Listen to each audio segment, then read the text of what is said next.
We get our first act on. Anyone? Anyone?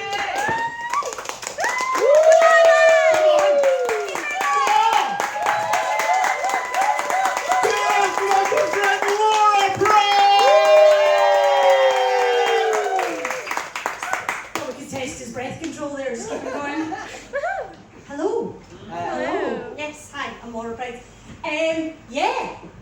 How's everybody's World Cup going? Anybody following it? Still? I know. I was like seriously excited about it. And like I totally am. Yeah. It's got a little bit less exciting since Scotland left. Clearly. I mean, not that I was watching any of the football. Not one fucking second of that. Any of the games have I watched. That's not what this World Cup is about. I think we fucking know that.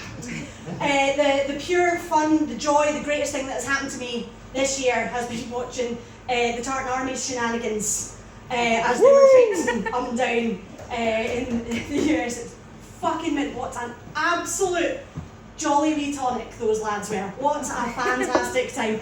I have sat for like, I sat for like 2 weeks solid just scrolling TikTok. Just watching American lassies living their Outlander fantasies. Oh, I loved it so much. I loved it for them. They were so cute. Because they were just, everywhere they looked, you could just see the world around them just being that little bit more exciting, that little bit more interesting. They had the bagpipe soundtrack.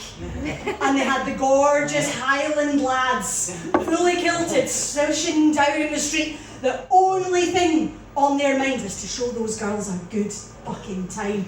Oh, what a beautiful thing. Genuinely, this is my Love Island. Because you can see the spirit in their eyes. These American lassies.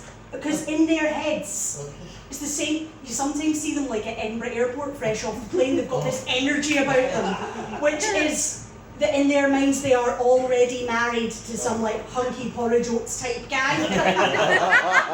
You know, they're living in a wee cottage somewhere wild and romantic, and they've got a full flight of ginger babies. And you've got to let them dream, because they don't know.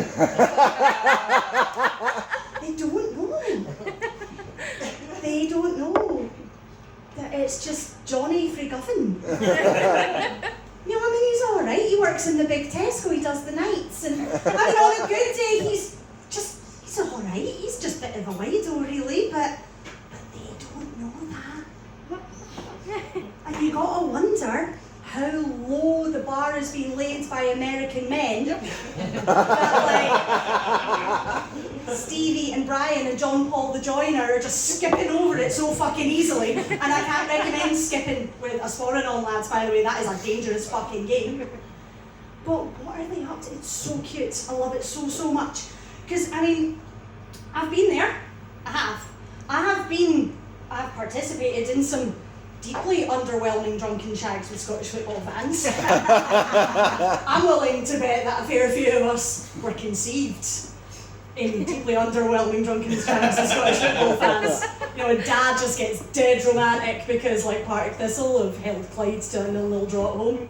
Like, oh, lucky mum. I know, I've been there. You've got to think about it, like, at least, the one thing I will say is at least our lads will give you a decent laugh. Which is at least as important as like orgasms and happy endings. And I do wonder, like, you've got to think about it, like, you see the history podcasts of the future, they're going to be asking questions like, and how is it, do you think, that itty bitty Scotland set about conquering the entire east coast of the USA? Look, well, David, let me tell you, we sent several thousand of our most charming Egypts on a 2-week dancing bender, and they sang their way to an entire generation of dual citizens. I couldn't be prouder, I genuinely couldn't. Oh, what a fucking lovely time it's been. I mean, up until recently I was also Norwegian, but we'll let that one pass. I'm not over it, I stayed up for the full time. Anyway, a bit about me? Yeah, why not? Yeah, I love talking about me. 40 last month. I know! It was a big thing for me. I've been talking about it for about 5 years. And it was worth it. It genuinely was. I had a fantastic time. And it's funny though, because you sort of reflect on where you are in life and where you've been and where it might be going. Because like when you say you're 40, that's kind of hard to quantify really, because it's not old. Sure as shit isn't young either, but it's not particularly old, but it is Impulse Spice World body spray old. See, I'm listening to the people who are my age, because only the other 40-year-olds are laughing at that. You could blow £1 a week pocket money on a copy of Smash Hits and have enough change left over for a 20p mix, old. There are only 4 TV channels, no you can't fucking pause them, that is witchcraft, old. I have been sort of reflecting on aging, what that's going to mean for me, and are things going to have to change? My hobby's going to have to change.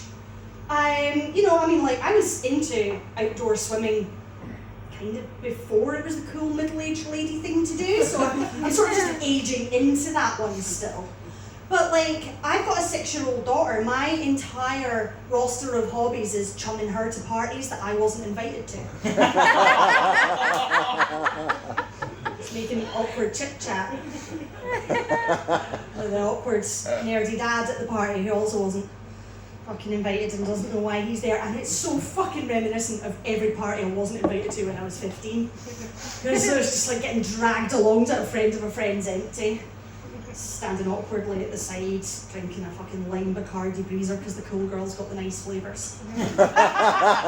Just listening to like the cool girls who were invited, who are like dancing to music that I don't know and like screaming at jokes I don't understand and asking me really insightful questions like, why do you look like that?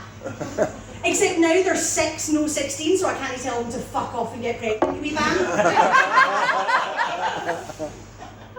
So anyway, like I say, it's I feel like I'm probably going to have to get a thing, you know, like I don't really have the time or the energy or the funds to take up any of the cool 40-year-old person hobbies like, I don't know, triathlon or shopping in Marks and Spencer's or like, making like home renovation your entire fucking personality. Like, I don't have time for any of that. I feel like I need to get a thing to make it fun, because it's not all going to be fun, is it?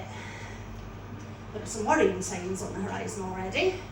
Because I am already, there is such a thing as sleeping wrong olds. And I'm already fucking terrified to sneeze if I've not been to the toilet recently, olds. And I'm already, now, if there's any really much younger people in the room, do just close your ears because this might be too much. I don't want to ruin you in an afternoon. But I am now, when it's like, you know, an everything shower, sort of Sunday morning, I now need to shave pits and tits, olds.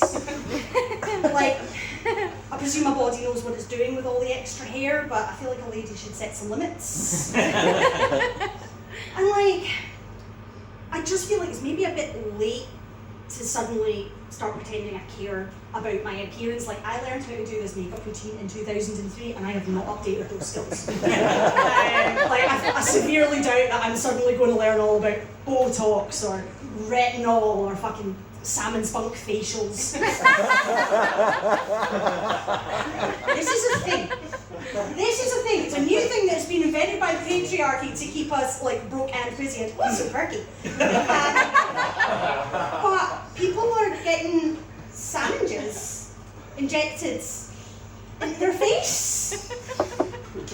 And they're paying a fucking fortune for it as well. Like, I'm not here for, my husband would do, oh fuck's sake, my husband would do it for free, and that's not fucking happening either. Like, I'm just not gonna let a fish spaff on my face. I mean, how would you even know if it was his birthday? Alright, my name's Laura Clyde, that has been my time.